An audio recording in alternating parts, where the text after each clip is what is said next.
Do I have everybody's attention now? Yo les amis, ici c'est Catch Attrape, la chaîne on parle catch. Aujourd'hui vidéo news, deux trois petites news de WWE en freestyle, hein, vous connaissez, j'en fais au moins 3-4 par semaine. Avant de commencer cette vidéo, j'aimerais vous demander de vous abonner, de liker, de commenter, de partager, c'est très important pour le développement de la chaîne et je ne le dirai jamais assez. 150 abonnés avant la fin de l'année, c'est possible. On commence tout de suite avec le spot. Le spot que vous avez tous vu ce lundi, hein, Jeff Hardy, comme vous le savez, Jeff Hardy, on a tous eu peur pour Jeff Hardy ce lundi parce que, en fait, si vous n'avez pas suivi le délire, c'est qu'en fait, Jeff Hardy a eu un match contre Elias, c'est une sorte de, c'était le match s'appelait The Symphony of Destruction. En fait, il y avait plusieurs instruments de musique installés comme ça, éparpillés autour du ring. Et à un moment donné, Jeff Hardy, pour finir Elias, place Elias sur la table. Sur une table à l'extérieur du ring, vers le poteau, vers l'escalier en acier du coin de ring. Jeff Hardy monte sur la troisième corde, fait un sweat-on sur Elias directement sur la table, mais en tombant, il se bouffe l'arête, l'angle droit de l'escalier directement dans l'arrière de la tête. Donc spot extrêmement violent. Donc le site Fightful nous affirme que Jeff Hardy n'aurait eu aucune blessure sérieuse. Donc aucune blessure sérieuse par rapport à ce sweat-on botché un peu. Donc et aussi on nous affirme excusez-moi, que ce spot ne devait pas se faire comme ça. En fait, Jeff Hardy avait oublié de faire le ménage, hein. Il aurait dû dégager les escaliers, dégager tout ce qui pouvait être dangereux autour du ring avant de faire son sweat-on. Donc on enchaîne ensuite avec la seconde news. Donc pour Jeff Hardy, plus de peur que de mal. On se souvient de la suite de Jeff Hardy, de Matt Hardy à AEW Fight for the Fallen, ou je me rappelle plus, contre Sammy Guevara, là, la chute archi violente où il tombe la tête directement sur le béton et qu'on voit que Jeff Hardy et Matt Hardy est complètement pass out, hein. Sammy Guevara est obligé de soulever Matt Hardy qui tombe carrément, il est même plus conscient limite. Et voilà, on a très peur pour les Hardy. Donc Jeff Hardy, bon, il a fait sa réputation sur le risque. Jeff a fait sa réputation sur le risque et non, maintenant t'as plus besoin d'en prendre, t'as déjà tout prouvé, Jeff. Et mets-toi plutôt en sécurité, voilà. Fais un catch un peu plus technique, un peu plus au sol, je sais pas, comme prends moins de risques en tout cas. Va voir Randy Orton, il peut te donner des conseils par rapport à ça. On enchaîne ensuite avec Bruce Pritchard, hein. Si vous savez pas qui est Bruce Pritchard, c'est un mec qui fait partie de la garde rapprochée de Vince McMahon, hein. C'est un officiel très important de la WWE et encore plus important en ce moment parce qu'il paraît que c'est vraiment l'homme avec un grand H.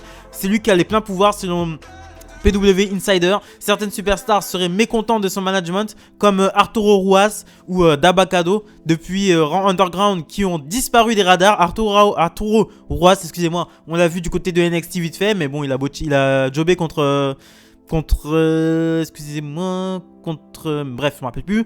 Et bon, bref, il a jobé et ces deux-là ne seraient pas contents de disparaître des radars, surtout qu'ils étaient présents à Raw cette semaine. Donc ils étaient présents à Raw cette semaine, mais ils n'ont rien foutu. Et ils ont PW, toujours d'après le PW Insider, les superstars cette semaine, Triple H était présent à Raw et menait un peu la danse cette semaine à Monday Night Raw. Et les superstars ont décrit le management de Triple H à Monday Night Raw comme un vent de fraîcheur. Et aussi les officiels seraient énervés, seraient vachement mécontents par rapport à la durée des segments, qu'ils durent vachement trop long. Et ils sont en train de voir pour raccourcir les segments parce que les segments ne rentrent pas dans le cadre de l'émission en fait. Donc les segments seront un petit peu trop longs. Et à ce qui paraît aussi, les Survivor Series étaient un petit peu trop longs. On enchaîne ensuite avec la troisième news. Bon, il y a eu un botch de Lana cette semaine. Le botch de Jeff Hardy, il n'y a pas eu que le botch de Jeff Hardy, il y a eu aussi un botch de Lana. En fait, Nia Jax devait courir dans les cordes. Et Lana devait faire passer, en fait, le spot devait se passer comme ça. Nia Jax devait courir, Lana devait abaisser la corde et Nia Jax devait passer à l'extérieur du ring. Ce qui s'est passé, c'est que Lana a tiré la corde un peu trop tôt, alors que Nia Jax était en train de faire un truc avec Asuka. Donc Nia Jax, elle a dû, bon, professionnelle, hein, donc elle a dû se précipiter à l'extérieur du ring. Donc ça a fait que il y a eu un certain retard. Donc Lana s'est retrouvée comme une conne à tirer la corde pendant peut-être 5 secondes. Mais c'était 5 secondes de trop. Donc ça a causé un retard. Et Lana s'en est amusée en disant qu'elle attendait le petit Jimmy, donc l'ami imaginaire d'autre chose. Donc la troisième news, c'est pas une news. La quatrième news, c'est pas une news, c'est plutôt des pronostics. Pronostics pour NXT War Games.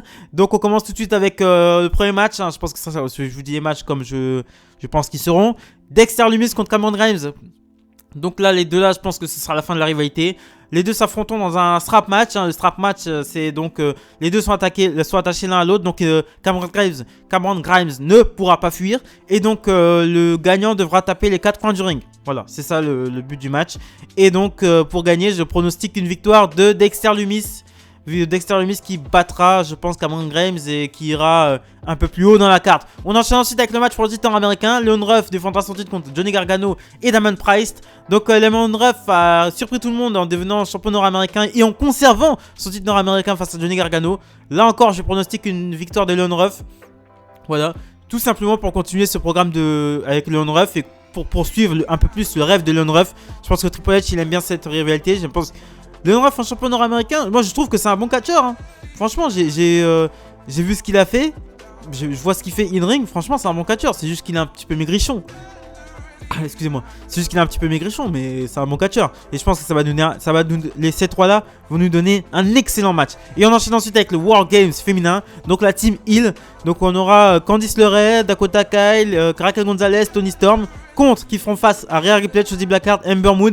Et la dernière participante n'a pas été encore révélée, mais je peux déjà vous annoncer que c'est Io Shirai, la championne NXT, puisqu'elle a des comptes à régler avec Candice LeRae et son groupe, parce qu'elle s'est fait agresser. Elle s'est fait agresser cette semaine par Candice LeRae et tout son crew. Et en tout cas, ce match, ça va être de la folie. Tout simplement, ça va être de la folie furieuse. Franchement, je vais regarder ce match avec une attention particulière parce que j'adore les filles de NXT, j'adore ce qu'elles nous font in-ring. Je prends énormément de plaisir à regarder NXT quand ils catchent, quand ils essayent pas de faire la WWE. Je prends énormément de plaisir à regarder ça et ça va être du très très lourd. Et je pronostique une victoire des Face. Voilà, parce qu'ils en ont pris vraiment plein la gueule. Hein. Rhea Ripley en a pris plein la gueule, Shotzi Blackheart elle en prend plein la gueule aussi, Ember Moon elle en prend plein la gueule, Io Shirai aussi elle commence à en prendre plein la gueule, donc pour moi, ce sera logique que les Face s'imposent. On enchaîne ensuite avec le War Games masculin. Donc les Heels, on aura la team McAfee composée de Orton Lorcan, Danny Burch, Pete Dunne contre la team Undisputed Era, mais la team Adam Cole. Donc Adam Cole, Kyle O'Reilly, Bobby Fish, Roderick Strong. Donc c'est Undisputed Era qui a fait sa réputation sur les War Games. Hein, on sait très bien comment ils sont sur les War Games. Ils ont fait leur réputation sur ça et leur célébrité est née de ça, de ce match aussi. Donc ils ont encore l'occasion de prouver qu'ils sont les meilleurs, mais je pense que c'est Pat McAfee qui va s'imposer.